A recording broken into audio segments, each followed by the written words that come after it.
Yeah. Let's talk something about culture this morning. What are we talking about? Yeah. So I just found it really interesting how elaborate our looks actually became, because we didn't really plan them. No, we didn't. We didn't talk about them. We just said, you know what, we'll just find something. I But plan. should it... Well, you plan every look, darling. plan Every single thing. look.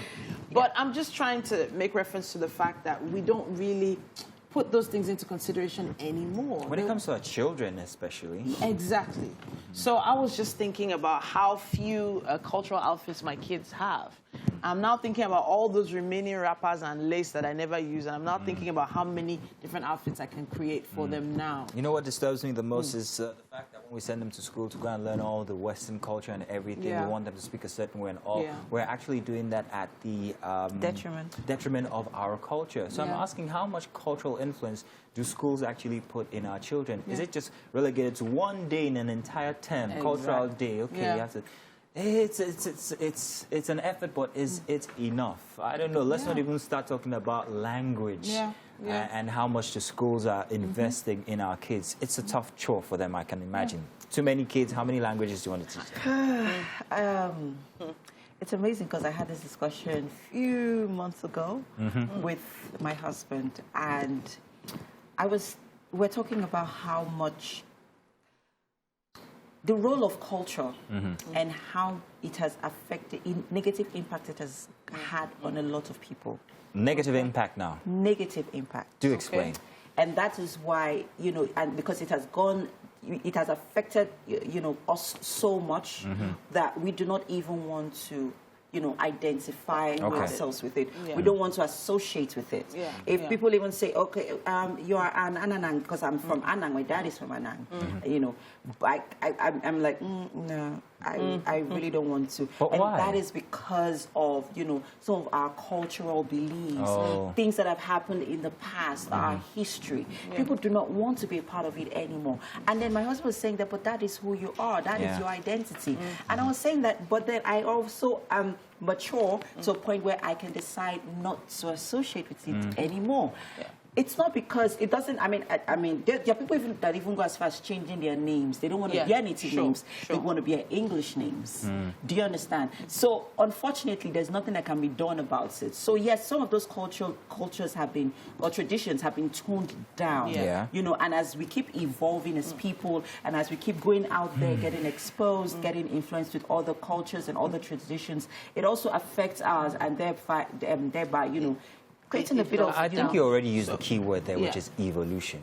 Is what I think. So things definitely evolve, but I think we at least need to share the history and the reason why certain things were done a certain way, why certain foods existed. So I was reading from a particular book. I'm not sure how factual it is. I was talking about how many Eastern foods involve different vegetables, and how those foods came to be was because there was no access to tomatoes and pepper in some certain places, especially during the Civil War. And eventually they had to rely on periwinkles. Growing. Yes, periwinkles were the only protein in some areas that they could find, you know, because...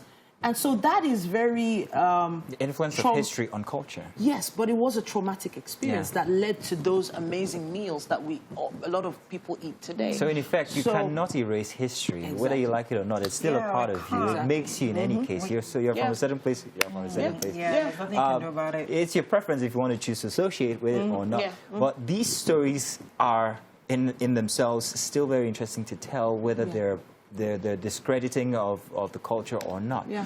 They have to be recorded, they have to be taught to our kids, and we have to find a way to actually bridge that gap so for now, our children. I would not want to put all that responsibility on the schools. I feel like parents...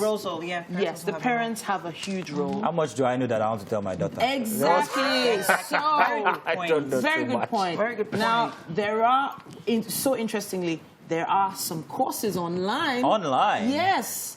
Really? From Yoruba professors that teach the language and teach about culture and history, and there are free videos. There's so many things online right now being taught by Nigerian professors that live abroad. Yeah. Now that you actually said it, my husband actually did a documentary.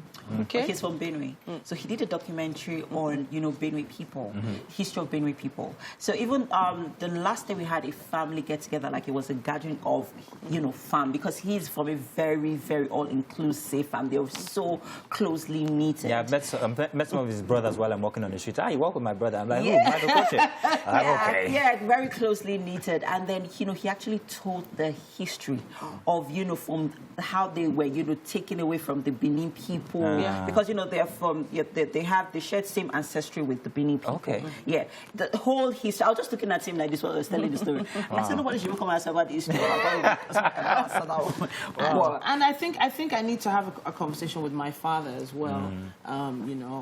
God help him live long to tell the great stories of back then, how it used to be. But the thing is, I'm one of the great grandchildren of the Ajiroba of Lagos. Oh, but we are with royalty. That's the thing. So Adelaku Faramobi, I don't have enough information about that to tell my kids, and I think it's something we all need to work on. Yeah, even in the very least. Very humble. Yeah. Group of people.